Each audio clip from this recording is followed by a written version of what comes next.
Hello, everybody, and welcome to Romancing Our Stones, Matt James season of The Bachelor.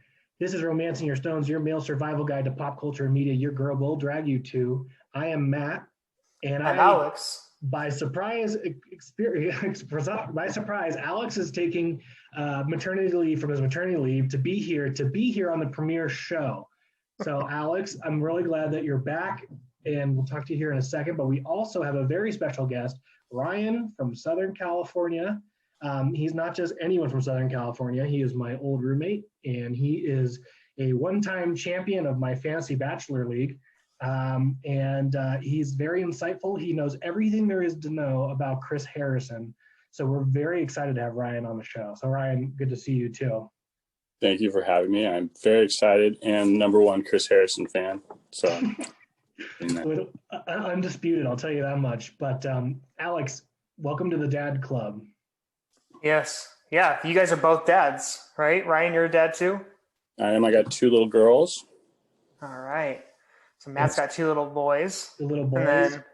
And you have bags under your eyes big enough to carry all four of them. Yeah, the sad part is I gotta break up the party. The boys win this time. I got one boy that has been keeping me up at night every couple hours. So, you know, I've never worked harder. Shock that you've had. Let's see, biggest shock. I think the biggest shock for me is that the way he looks at mom is complete devotion, and the way he looks at me is like I'm a stranger. So we're getting to know each other, you know. But that's the biggest shock of I think fatherhood is realizing like, oh, I still have to bond with this kid. You know, he didn't come out of me. I'm not feeding him directly from my body, so you know, I'm at a disadvantage. I got to catch up. I unfortunately was not able to produce milk, so I don't know that experience either. So you change enough diapers, they'll eventually like you. So keep going. My personal biggest shock was an electrical socket, so I'm really interested that was yours. But this is Romancing Our Stones, and we enjoy a nice little beverage as we do this. Alex, what's the new dad drinking? I'm drinking our previous brew that we bottled up not too many moons ago. The IPA. Is this your first time trying it? It is my first time trying it. I'm curious to see what you think. My dad liked it. It's not as hazy as I thought it was going to be, but has some sediment in there. We'll see. You know, you mentioned that when you cracked it open. So bottoms up. It gets hazier the more you drink. What about you, Ryan? I'm having a vodka drink. I didn't get my shipment of beer that you guys sent to me that you packaged for us, so I just had to go with what I had here. I was looking in the mail for it all day. Wait, it's the last number is a 7, right? I think that okay. Check your mailbox. USPS has been terrible this time of the year, so it's on its way. That's why you got to go with brown. I'm drinking a Black Butte Porter from Deschutes, 5.5% alcohol from Bend, Oregon. I don't usually drink stouts, but we are bottling a pumpkin ale tomorrow, and we need the bottles, so I'm trying to empty out my fridge. But cheers to you guys. Cheers to Matt James. Cheers to Chris Harrison. Yes. Can I just add, too, Ryan, that I am also in the Chris Harrison fan club, and I can't imagine anybody not liking that gentleman. He's there's no one better. Yeah. I can't imagine there being an anti. What's that? He was on fire in episode 1. He was just Chris Harrison. He was awesome. I loved the fireside chat. It's like we're standing outside. Let's go sit by the fire just to go back outside. I thought that was a nice touch. I loved the little swift kick in the butt that he gave him to. He goes, "All right, well, time for you to become the Bachelor." It's like, let's get out of here and get you out there because your limo's backed up right now. Oh, and he asked all the important questions like, "What do you mean by the pressure that you feel?" Hey, great. What Jackson wants to show you is what Santa brought him. Whoa. This is great pod. Are those all viruses?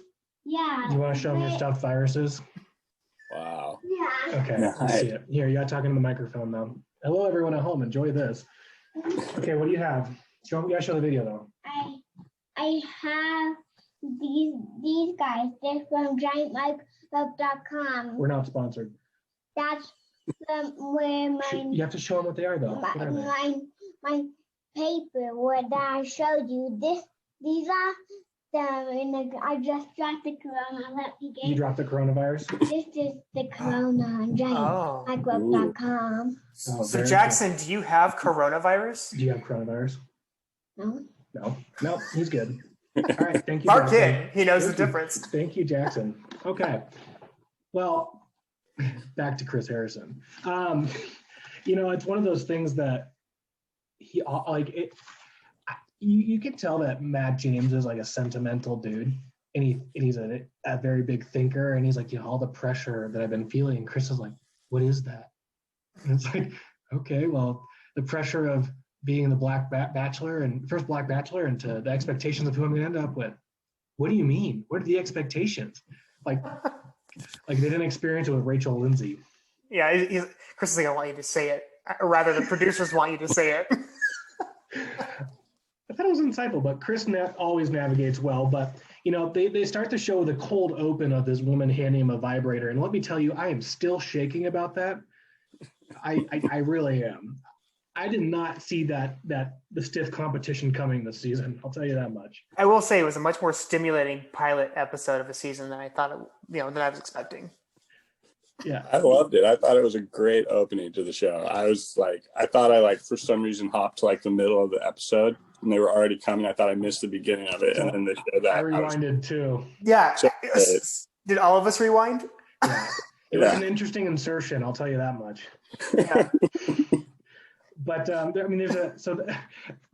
have a fond spot in my heart for Matt because he's very much like me in the sense that he's 6'5" and mulatto. Yeah.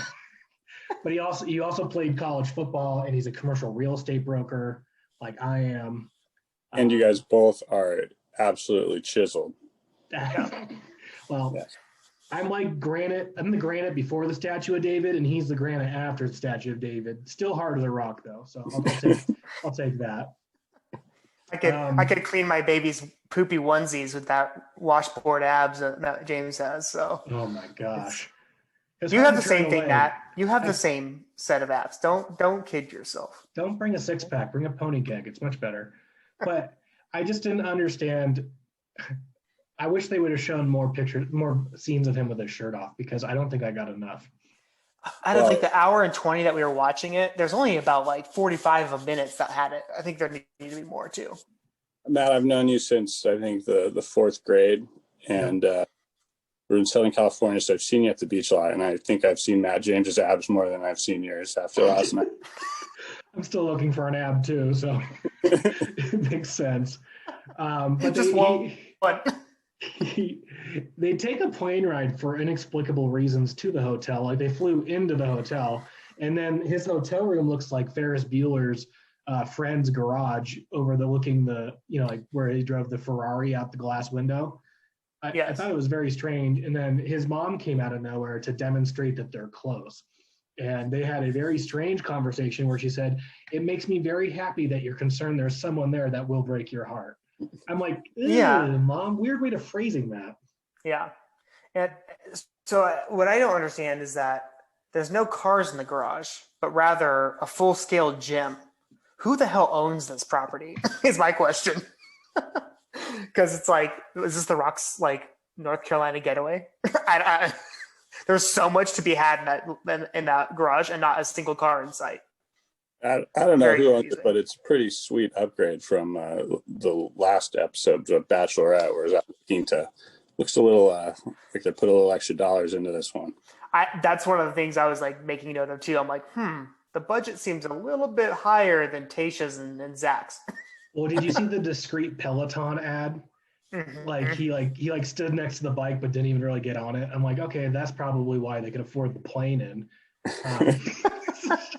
It didn't really fit in it at all. And I really want to see a montage of working out 24/7 is such a 20-year-old thing to do. I would love a montage of being a husband really encompasses raking the leaves or paying the mortgage or going to a therapist, all these things that you need, working out, doing the wiggle ropes for like the core, like isn't something that happens every day when you're in your 30s. No.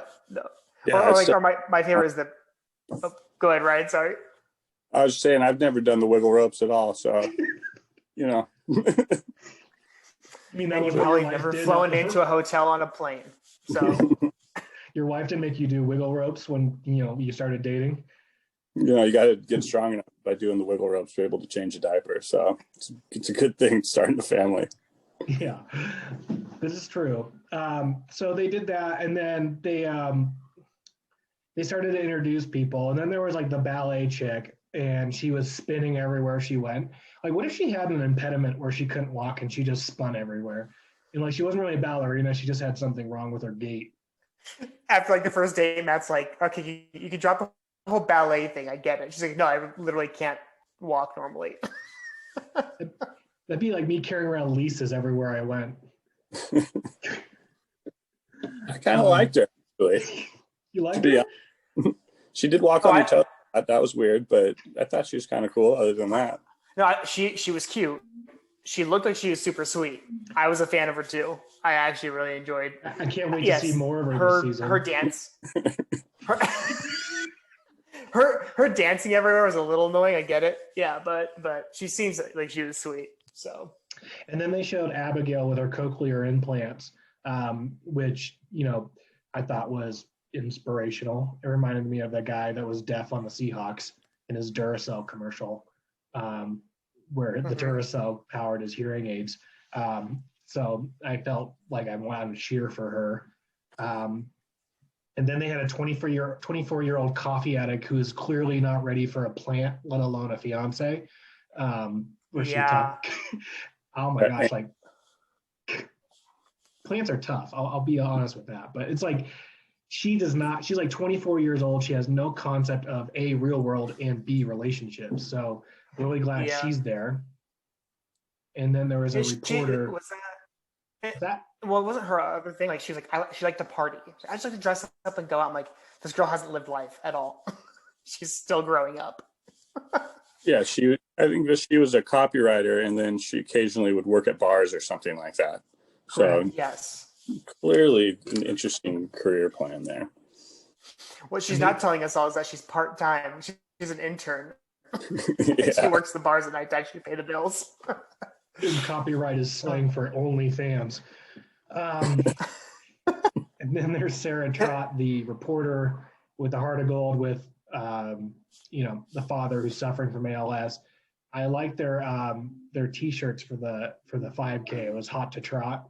I like that. I don't know if any of you guys caught that. No, I was more diving into the story, Matt, not making light of their shirts. Okay? I'm not making light of it. I'm complimenting. I know. I'm sleep deprived. Can you forgive me, Matt? No, 30 lashings for you. Wait, we have to talk about Maji because Maggie. It seems like was it Maggie? I thought it was Maji. Yeah, Maggie? I thought it was Magi. Who well, I gotta say, like Abigail, or not Abigail, Alicia, the ballerina. Maggie, like her only shtick was that she was from Ethiopia and that she traveled all this way to be on The Bachelor and meet Matt. I'm like, so what do you do for a living? Who are you? She's a pharmacist and just got her degree. Yeah, I'm still trying to find out what she does. It wasn't. I mean, even in her opening. Let me see what I wrote down here for Maggie. It's literally I came all the way from Ethiopia. I came from Ethiopia was her entry into when she introduced herself. Yeah. My only up for her was Ethiopia. So Ryan takes as good notes as we do, by the way, if anybody's listening. What else do we need to know? But then we got that small little taste of all those people that are going to be gracing us with their presence this year. And then they go straight back to a montage of Matt shirtless. And it looks like he broke his collarbone at one point in his life. Did you see that? Yeah, he's got an incision. He's got an incision on his right collarbone. Wow. Yeah. This is I watch with a microscope. I really know how to check him out. Well, I mean, Ryan, catch up, man. Matt and I know how to check out guys when it comes to The Bachelor. That half second, the entire episode that we saw him shirtless, I caught that detail. You paused it. I know you did. Yeah. And then they pull up to this magnificent hotel, which had these ferns holding chandeliers that looked like erect penises. And Chateau Mima's colon is what I call it. With the longest walkway into the hotel, which apparently ate up 3 victims, like as they were trying to walk in their heels. But then Chris Harrison swoops in like a superhero, and first thing he says to Matt is, "Damn, you're tall."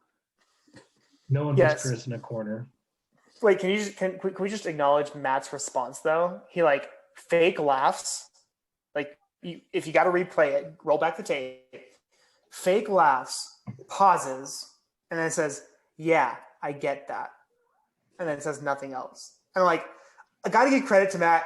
He's awkward. He's never done something like this before, right? He's not necessarily designed for the whole. He's not. I don't know. Maybe he might be now, but he was never a social influencer who's been trying to make his way into Hollywood or whatever, right? He seems more genuine than the other people we've had in the past. So, but that's your response? Yeah, I get that. I agree. I think I'm excited for the season because it's like fresh person. I know nothing about them. It's like the whole thing is just like brand new and fresh, and you're going to get different reactions, I feel like, than, people that have been on it before, like your Coltons and those kind of people that have done it before. Yeah. I think it's pretty good.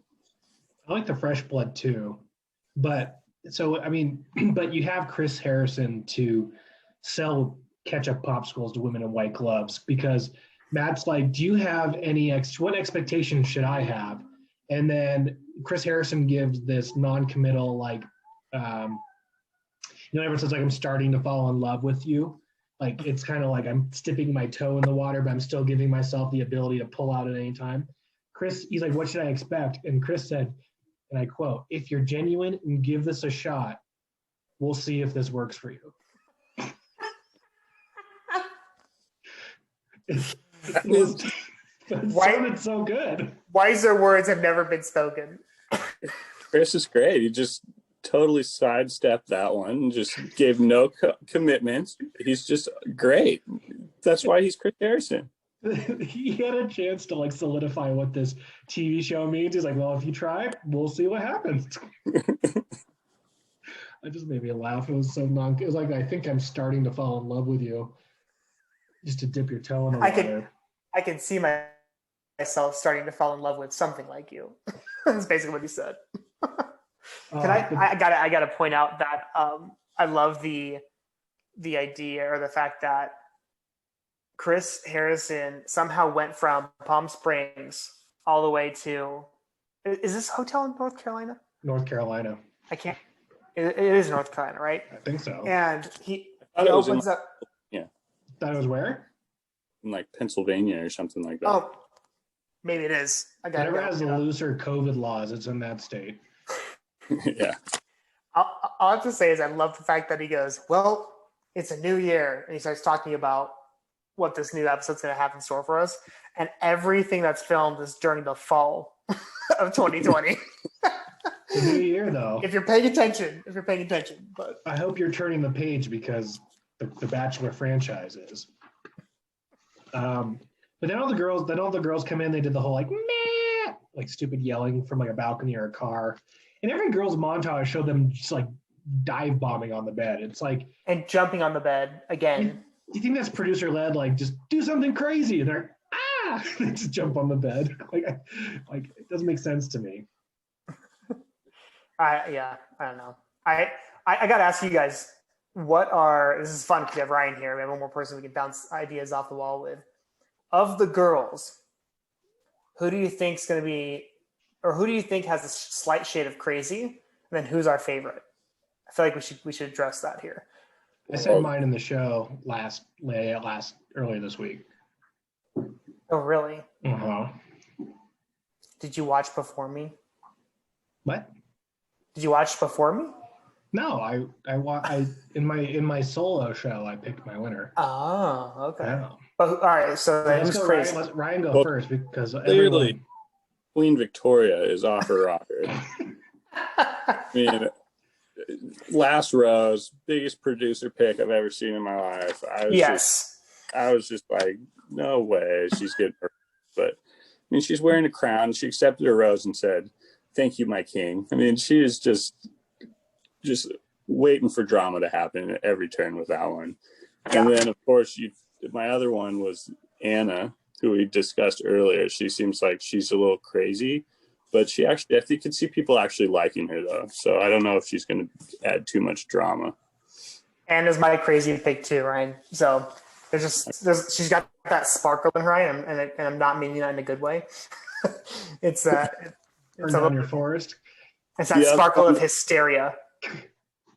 The other one that I'm going to mention was Kit. Yeah. The CEO, president, and king. Kit. 21 years old, by the way.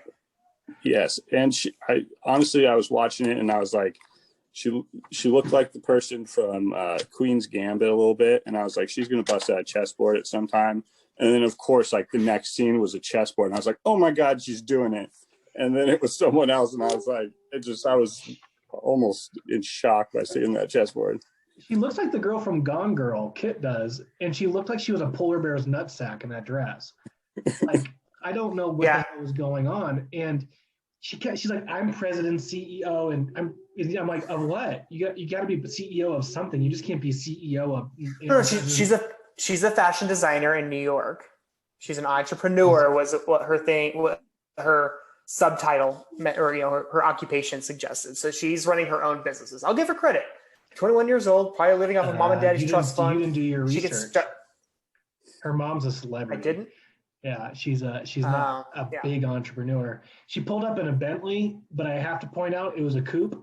It wasn't a 4-door. So I mean, I don't know. She's like, I set the gold standard by coming in a Bentley. Oh, hasn't been to Newport Beach apparently. I'm no fashionista. I wasn't a fan of the dress as well, but the only worst fashion statement had to be the goat shoes. Yeah. And why does it not surprise me that it's the only girl from Denver, Colorado? All of the weird girls in every season of The Bachelor come from Denver. No joke. Like, it's like clockwork. I was hoping, like, all right, let's see what we got here. And then she busts out the hooves and like, okay, I'm done. It was, yeah. Way to go, Denver. Yeah. All right, you guys talk. So I kind of like the goat shoes. I have to extend our Zoom here. So you guys keep talking amongst yourself because, again, we need sponsors for this show. Hold on, let me plug in my info. But I like the goat. Your son was working on that. I kind of like the goat shoes a lot, actually. I thought that was really funny. You would. I know. But the ones I also thought they tried to make the dildo girl, Katie, like look like she's insane, but I thought she was actually very funny. And I thought she was very level-headed to a large degree. I agree with you. At one point, I thought she might be in the running for a first impression round. Some thought that they were hitting it off, but obviously it went another way, which I totally agree with. Yeah. And who do you think is going to win? I don't know. This is tough. This is a tough one for me. I mean, you watch the end of the episode where they show the recap for the season. It's just all kinds of other people coming in and drama. So, it's probably the most dramatic season ever that we're going to see. So. Wait, were you talking to Chris Harrison, Ryan? Oh yeah, he's on my favorites list to call. Every season is the most dramatic season. That's how he sells it. But I don't know. I mean, Abigail, her main drawback is that she's from Portland. She probably came from one of those Chaz districts. Who knows? But everybody's probably evacuating. She didn't hear them, so she probably was hanging out there for a while. But I didn't like how she threw the fish so terribly. It's like, if you're going to commit to that, you have to get a little closer, and you have to throw that fish before you pull up to up to the big moment. Yeah. Let's see. I don't know. I mean, there's a lot of girls, like Ryan said. There's more girls that kind of jump in here. I don't know. It's kind of a mixed bag. I think I want to watch the next episode to kind of get maybe a little bit better guess. But I really liked Abigail. I mean, I don't think it's necessarily going to be the winner, but right now I would say her. But first impression roses typically go to the finale, though. I said Rachel is my winner in my show, and she was the girl. She didn't really do much, but it looks like she goes far. And I thought she was in the running for the first impression rose. She was in the green dress. She has like the mole right. Yeah, she has a mole right in the middle of like her neck, end of her neckline. And he's like, I had a really good conversation with her. I feel like I really got to know her.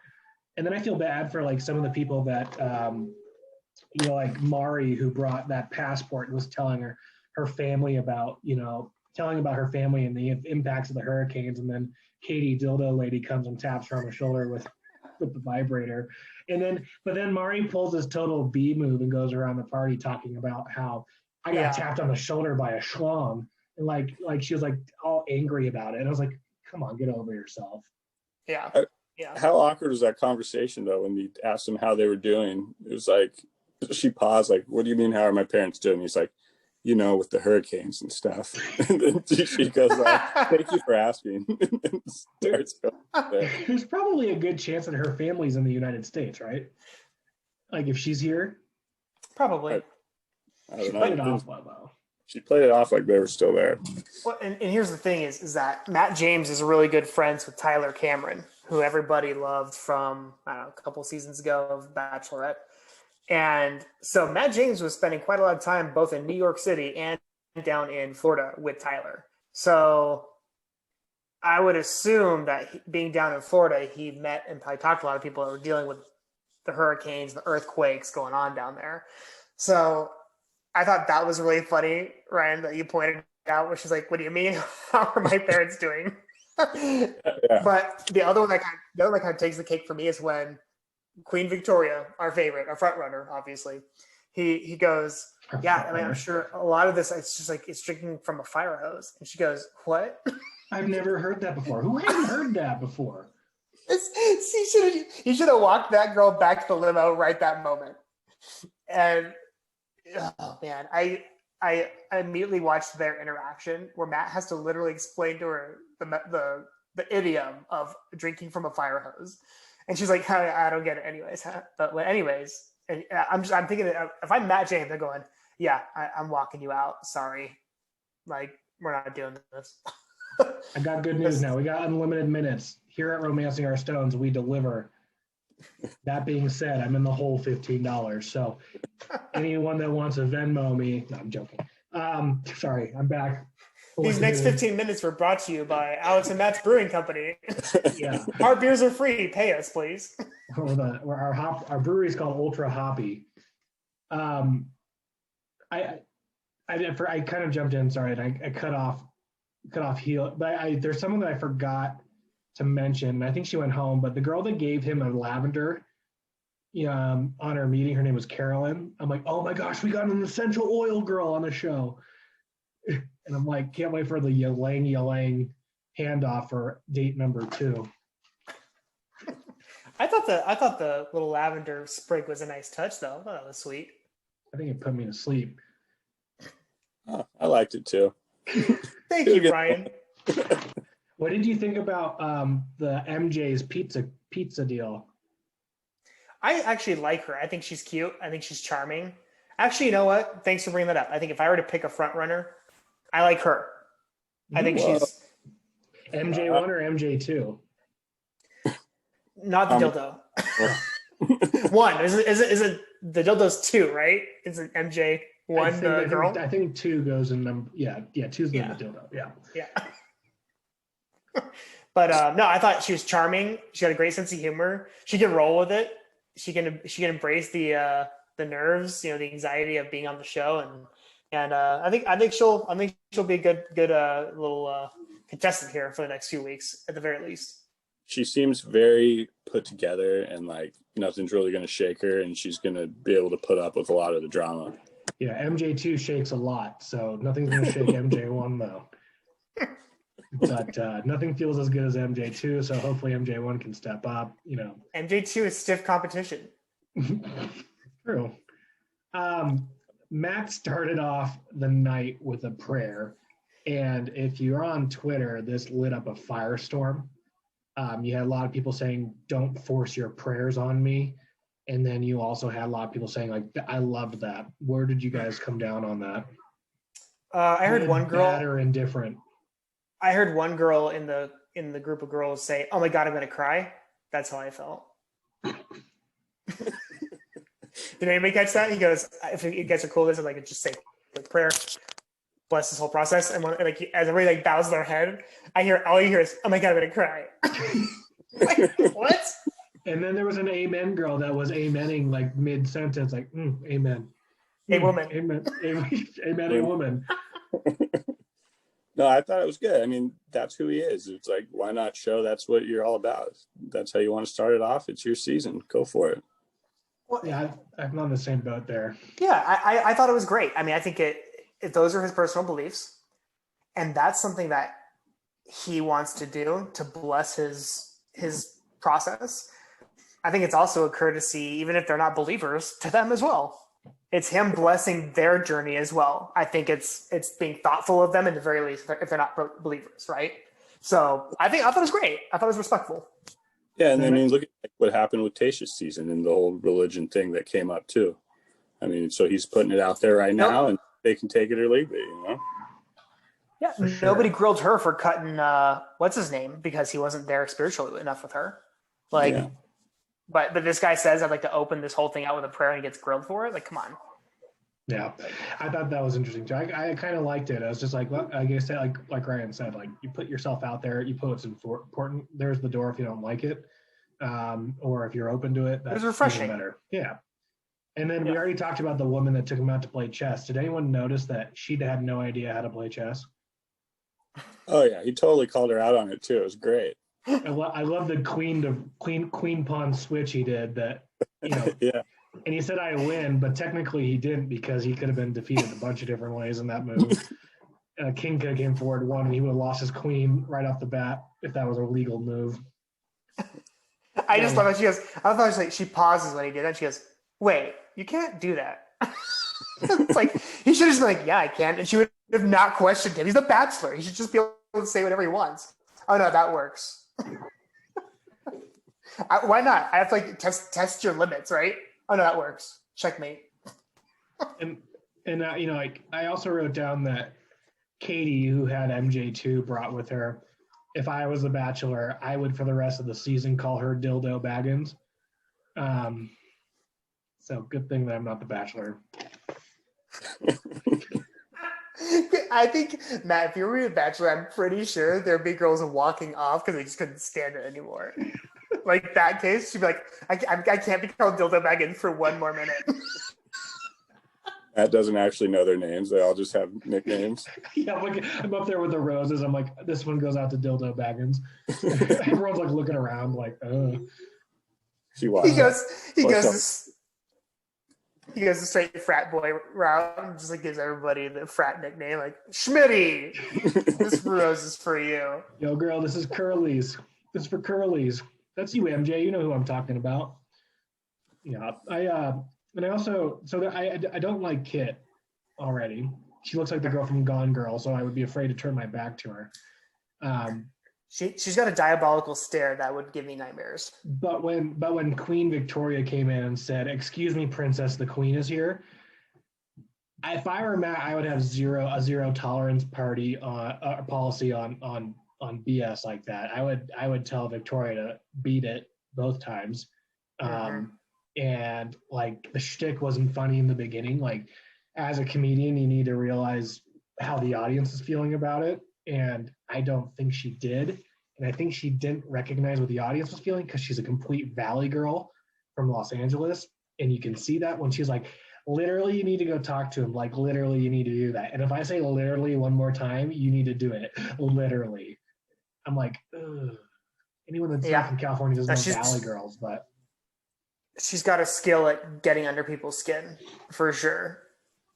but she's got to go. Yeah. What do you guys think about we didn't talk about it, but the lingerie move? And Kayala had range because she came in her lingerie and to get dressed, and then on their one-on-one time, they were talking about polar bears.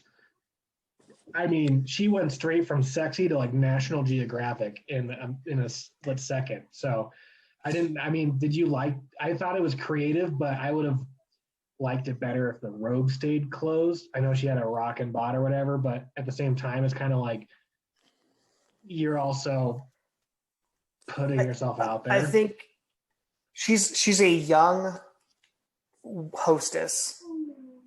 I think it's like 24 or something. I think it's going to be like one of those seasons, I believe, where there might be one girl who's younger than 25 that makes it far because she's actually somewhat emotionally mature and she's going to take flack for the whole season. But then there's going to be a bunch of others that are again, young contestants that are just going to get eliminated because they're immature. And I think that was just kind of I thought it was kind of a clever play, but at the same time, it was a play that acts its age. I'll say that much. I didn't mind it. I thought, it was a little shocking, but I thought she could have done it up more and made it worse. And I thought she did it at least kind of tastefully, for if you can take it that way. So I didn't think she made it too bad. And I don't think usually when the contestant does something and all the people in the house will hate on it or that person for the rest of the time. Then no one really said anything about it. It just kind of happened and went away. I think she pulled it off. Mm-hmm. And I know none of us are 20-year-old chicks, but I didn't like the idea of them looking out the window, judging everyone that came in. I feel like as a man my age, I would have just sat on the couch or poured myself a cocktail and just kind of waited for her to come in. Why do I care what someone else did? They did that on purpose. They want them all looking at them. It's all part of the drama. Yeah. I feel like that's such a young girl thing to do, to look out and be like, oh my gosh, what is she? Oh my gosh, it's a dildo. Why didn't I think of that? I was like, come back down a little bit. I honestly, if if the rumor's true and they do pay you by the drink, I'd be sitting right there with you, Matt, grabbing drinks and getting paid. I'm like, I don't care if somebody comes up. I got to worry about my game. All I need to worry about is not being the drunk a-hole that gets let go the first night because he's belligerent. Yeah, I don't understand these people too that just sit there all day and don't go and approach the person and don't talk to him. There's four people that didn't talk to him. It's you quarantined for 14 days and you didn't have the courage to be like, hi, my name is Matt. And the stakes are even higher in this case because, like you said, they're quarantined for 14 days just to get to this one night. Don't you think you're going to swing for the fences? What? Come on. I mean, how do you get to someone that you didn't even talk to? I mean, I don't understand it, but I think you give you give a rose to a hot person. Sorry. And then someone can go to media fantasy suite. No, you give it to the pretty girl that you hope that there's a connection for. I guess that's the only, if you don't talk to them, that's the only reason why you would give someone a rose. You look cute and you look nice, so you got one. And I definitely didn't like that girl, and that girl, which is why they didn't get one, right? Yeah. But Abigail with the first impression rose didn't look like a very experienced kisser, so I'm rooting for her. She spent a lot of time on his upper lip, but who am I to say? I'm not an expert. Maybe his beard was scratchy, Matt. Don't judge, okay? What's wrong with people with beards? Nothing. I'm just saying maybe his beard was scratchy and she didn't want to kiss him on the bottom lip. That's all beard. Well, if he had a runny nose, she has the COVID for sure. But Crazy Anna, I think I have left on my notes is Crazy Anna tried to telepathically talk to Matt during the rose ceremony. Gonna have a seance later that night in the room. She looked like there was a carrot an inch from her face, like she's trying to gnaw at it. Like doing the big eyes and the head nod. It's not that she ain't pretty, but when that girl smiles, I get that hint of crazy. I don't know why, but yeah.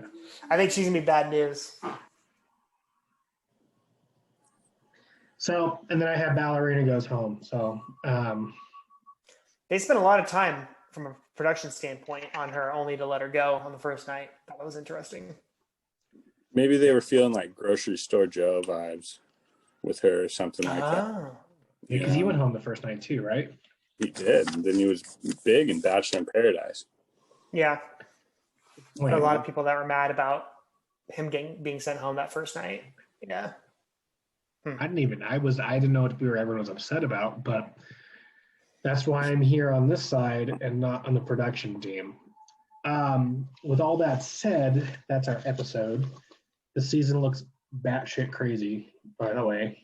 But that's probably what happens when you put a bunch of 24-year-olds in a house.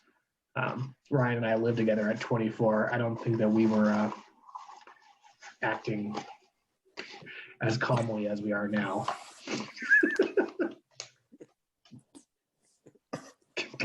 Yeah, speechless. What can you say? Just a couple of 24-year-old girls having a good time around Newport Beach. What can you say? Ryan and I we'd have we'd bet on the Miss Universe contest as we watched on TV, and we would find ways to mix that into a drinking game. We would competitively puzzle 1,000-piece puzzles with beverages. We how did you guys survive your 20s? We were crazy.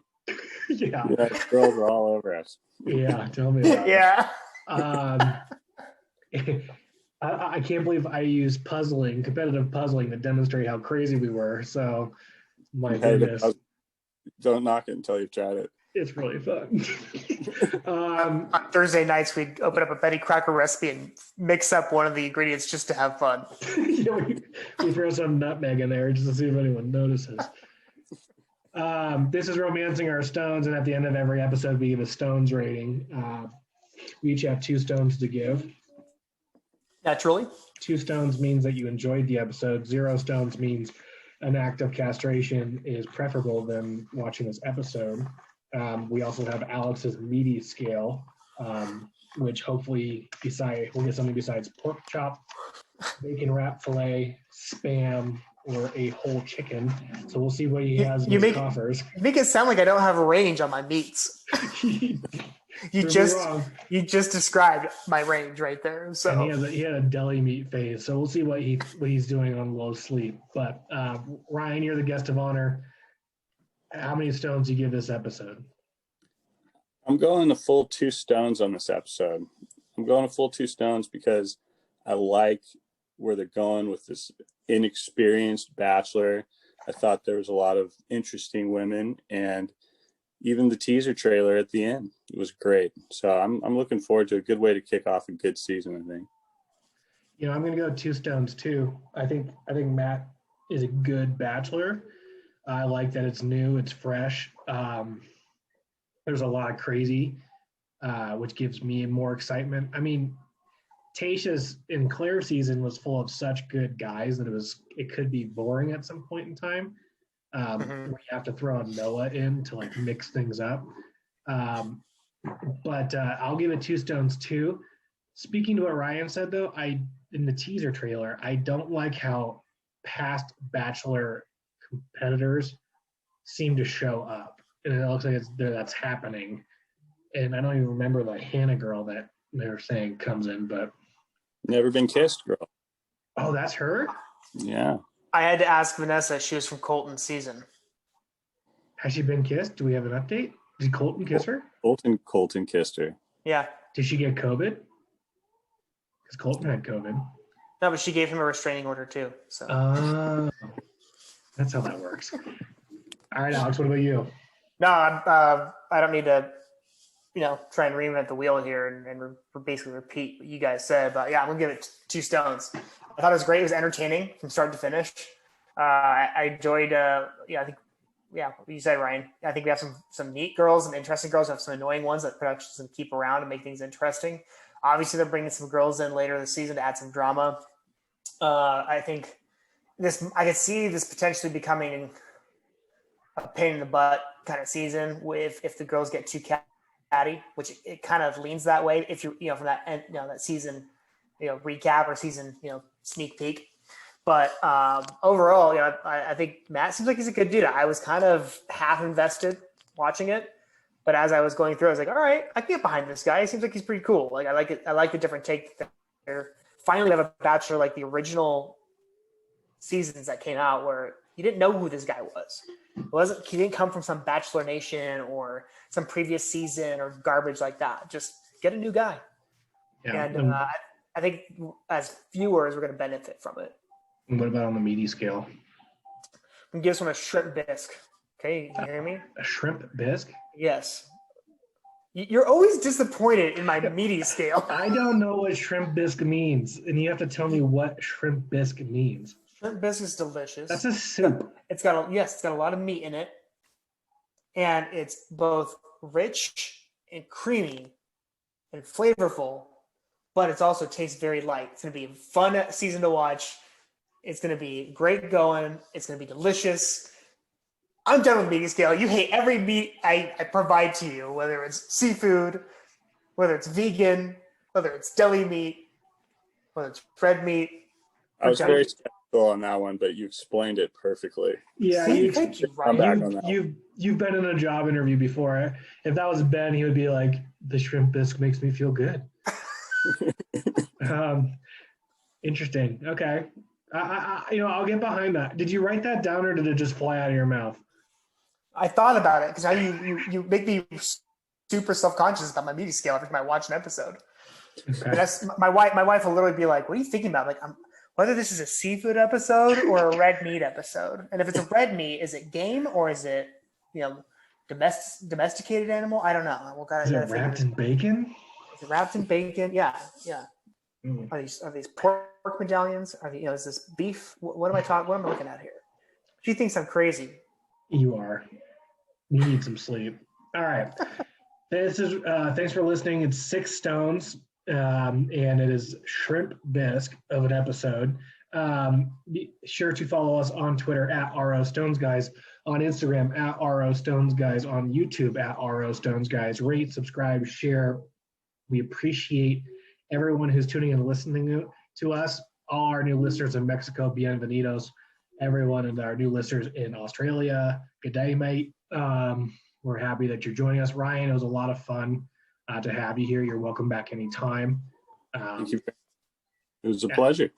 Absolutely. And Alex, it looks like you need some rest. So we're going to get going, but tune in next week for episode 2. We'll talk to you later.